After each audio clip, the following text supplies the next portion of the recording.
So we're going to be installing an uplift onto just the base frame here. So at the frame uplift, you want to make sure that your motor is pointed toward your uplift, or sorry, your uplift motor is pointed toward your flexion motor. It'll end up.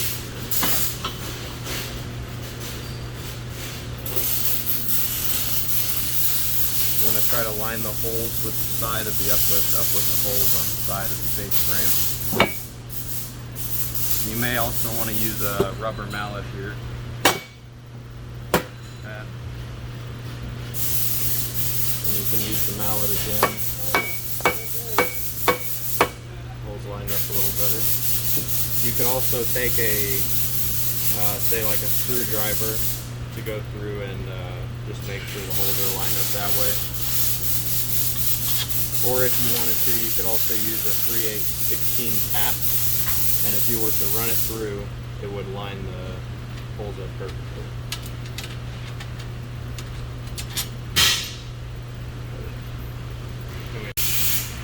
So that's what we ended up having to do with this one.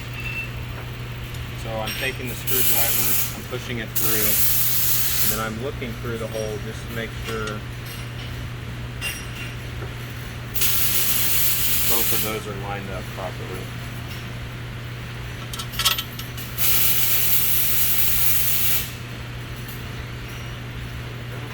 It's a 9/16 socket or wrench, whatever you have available. So you don't want to tighten these all the way, you just want to leave them loose until you get all four in. So now we're going to work on this side.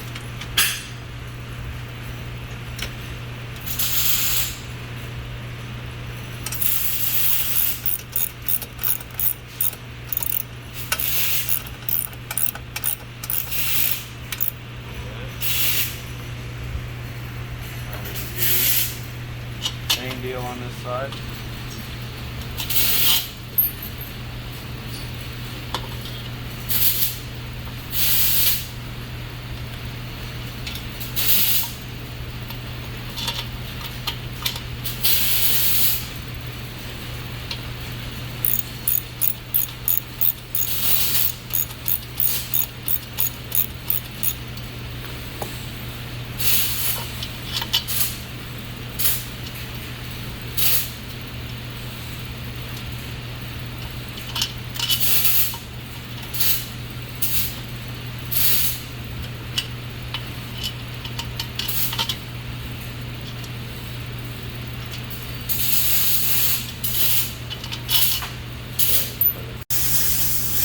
And sometimes if you have a gap here and you're having a hard time getting your screw in, if you take a pair of vice grips, you want to set it slightly wider than the overall width is going to be. So in this case, it's a little bit wider. I'm going to go ahead and clamp it to bring that edge in just a little bit more. And then you can go ahead and put your bolt in.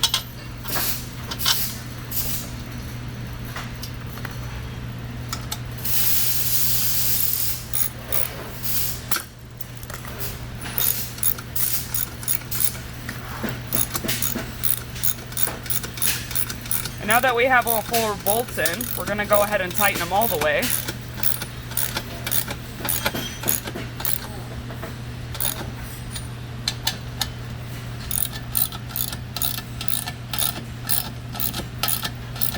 And you want them tight. The tighter it is, the less vibration you're going to have throughout your table.